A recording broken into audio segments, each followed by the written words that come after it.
जनसत्ता संपादकीय गति 110 शब्द प्रति मिनट। Be ready. 3, 2, 1 स्टार्ट।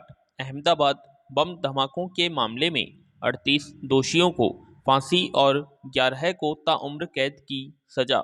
इस बात का कठोर संदेश है कि आतंक फैलाने वालों के लिए कानून में नरमी की कोई जगह नहीं है। गौरतलब है कि गोधरा कांड का बदला लेने के लिए 26 जुलाई 2008 को अहमदाबाद में आतंकी संगठनों ने एक के बाद एक 21 सार्वजनिक जगहों पर धमाके किए थे। इसमें 56 लोगों की जान गई थी और 200 से ज़्यादा लोग घायल हो गए थे। घटना को भले 14 साल गुजर चुके हों, लेकिन पीड़ित आज भी इसका दंश झेल रहे हैं। इसलिए सिर्फ पीड़ित ही नहीं, बल्कि देश का हर नागरिक भी मामले की सुनवाई करने वाली अदालत से यही अपेक्षा कर रहा होगा कि वह दोषियों को ऐसी सजा दे जो आतंकी मंसूबे पालने वालों के लिए सबक के तौर पर देखी जाए। विशेष अदालत ने सजा सुनाकर मामले को अंजाम तक पहुंचाने में कोई कसर नहीं छोड़ी, पर पीड़ित परिवारों को असल न्याय तो तभी मिलेगा जब सभी दोषी फांसी पर लटकाए जाएंगे। अभी हर दोषी अपने बचाव में ऊपरी अदालत का दरवाजा खटखटाएगा। पहले हाई कोर्ट, फिर सुप्रीम कोर्ट के रास्ते खुले हैं। न्याय प्रक्रिया कितनी लंबी और जटिल होती है, यह किसी से छिपा नहीं है। विशेष अदालत को ही इस काम में 14 साल लग गए। पैरा। विशेष अदालत का यह फैसला वाकई ऐतिहासिक और साहसिक है। एक साथ 38 लोगों को फांसी। इससे पहले राजीव गांधी हत्याकांड के 26 दोषियों को फांसी की सजा सुनाई गई थी। सच तो यह है कि इस हमले के बाद पुलिस और अदालत दोनों के लिए ही काम आसान नहीं रहा होगा। लंबी जांच पड़ताल के बाद पुलिस ने आरोपियों को पकड़ा था। आरोपियों के खिलाफ सबूतों को जुटाना और उन्हें सिलसिलेवार अदालत के सामने रखना सबसे जटिल काम होता है। एक भी कमजोर सबूत आरोपी के पक्ष में चला जाए तो यह पुलिस के लिए ही नहीं, पीड़ित पक्ष के लिए भी और पीड़ादायक हो जाता है। इस मामले में 1000 से ज़्यादा लोगों के बयान दर्ज हुए और 1200 से ज़्यादा लोगों की गवाहियाँ हुई। हमारी मौजूदा न्याय व्यवस्था की भी अपनी सीमाएं हैं। जाहिर है समय लगना ही था। इसलिए अब देखने की बात यह होगी कि न्यायिक प्रक्रिया और कानूनी दांव पेंचों का फायदा उठाते हुए दोषी कब तक ऊपरी अदालतों के मामले को लटकाए रखने में सफल हो पाते हैं। न्याय प्रणाली के लिए यह कम बड़ी चुनौती नहीं होगी।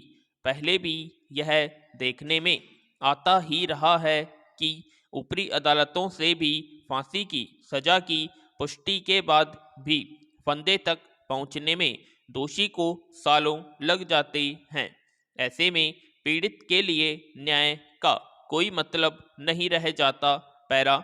एक बात और, सिर्फ अहमदाबाद का हमला ही नहीं, ऐसे ही दूसरे आतंकी हमले भी जिस बात की ओर सबसे ज़्यादा इशारा करते रहे हैं वह है हमारे खुफिया तंत्र की नाकामी। नवंबर 2008 में मुंबई में आतंकी हमला हुआ था।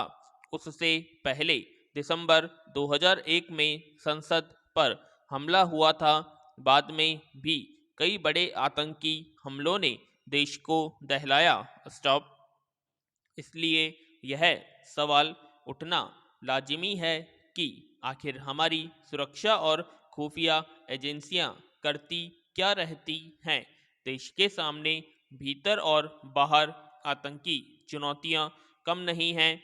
अभी विशेष अदालत में दोषियों को सजा सुनाई गई है, यह अच्छी बात है, पर ऐसे हमले एक मजबूत सुरक्षा और खुफिया तंत्र की जरूरत को भी रेखांकित तो करते ही हैं। पैरा। जम्मू कश्मीर में दहशतगर्दी को नेस्तनाबूद करने की कोशिशें उम्मीद के मुताबिक सिरे नहीं चढ़ पा रही, जब तक आतंकी सिर उठाते देखे जाते हैं। हालांकि पिछले 4-5 सालों में सघन तलाशी अभियान और सीमा पार से होने वाली घुसपैठ पर पैनी नज़र रखनी जाने की वजह से दहशतगर्दों के मंसूबों पर पानी फेरने में काफ़ी कामयाबी मिली है। मगर आतंकी आए दिन घात लगाकर कोई बड़ी घटना अंजाम दे जाते हैं। करीब 2 महीने पहले ही पुलिस की बस पर हमला कर उन्होंने सुरक्षा व्यवस्था को चुनौती दे डाली। इसके अलावा छिटपुट हमले करते ही रहते हैं।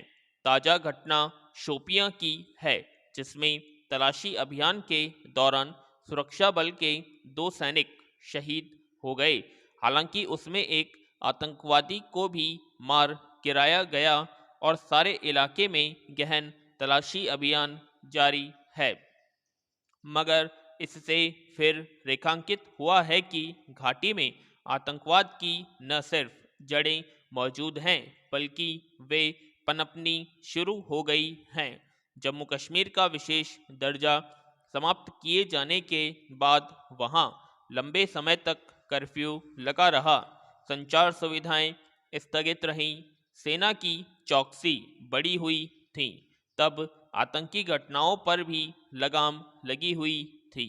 मगर जैसे ही वहां की स्थितियां सामान्य करने के लिए ढिलाई शुरू हुई, वैसे ही फिर से दहशतगर्दी ने अपने पांव पसारने शुरू कर दिए। पैरा यों सरकार दावे करती रही है कि घाटी में आतंकवादी घटनाएं काफ़ी कम हो गई हैं, पहले से सुरक्षा चौकसी बढ़ी है और सीमा पार से घुसपैठ पर लगाम लगी है। आतंकियों को वित्तीय मदद पहुंचाने वालों के खिलाफ शिकंजा कसा है।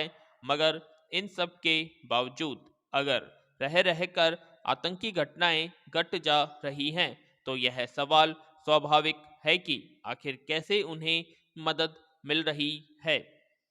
उनके पास हथियार और दूसरे संसाधन कैसे पहुंच पा रहे हैं, उन्हें कौन वित्तीय मदद पहुंचा रहा है।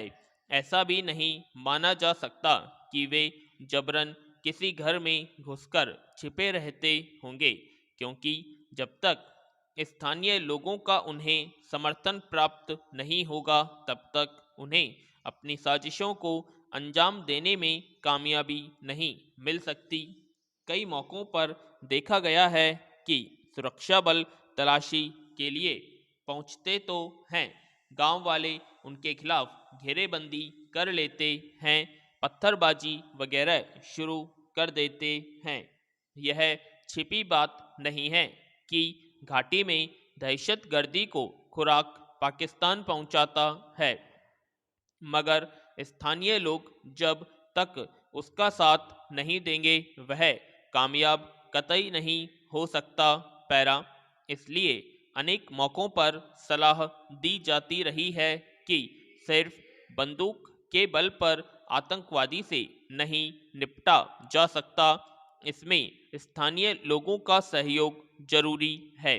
स्थानीय लोगों में भरोसा पैदा होगा कि उनका मुस्तकबिल इसी मुल्क में महफूज है, तो वे खुद इसके विरोध में उतरेंगे। आखिरकार आतंकवाद की दोहरी मार घाटी के लोगों को ही झेलनी पड़ती है। कभी सेना उन पर ज्यादती करती है, तो कभी दहशतगर्द। स्टॉप कश्मीरी नौजवान की बेकारी भी इसी में एक बड़ा मुद्दा रहा है, क्योंकि रोजगार न होने की वजह से उन्हें आतंकवादी संगठन और अलगाववादी ताकतें बरगला कर हाथों में हथियार उठाने को उकसा पाती हैं। अभी कश्मीर में लोकतांत्रिक प्रक्रिया की बहाली के प्रयास चल रहे हैं, मगर उसका सही अर्थों में तब तक कोई लाभ नहीं होगा जब तक स्थानीय लोगों का मन न जीता जाए। घाटी में आतंकवाद को लेकर नए सिरे से रणनीति बनाने की जरूरत है।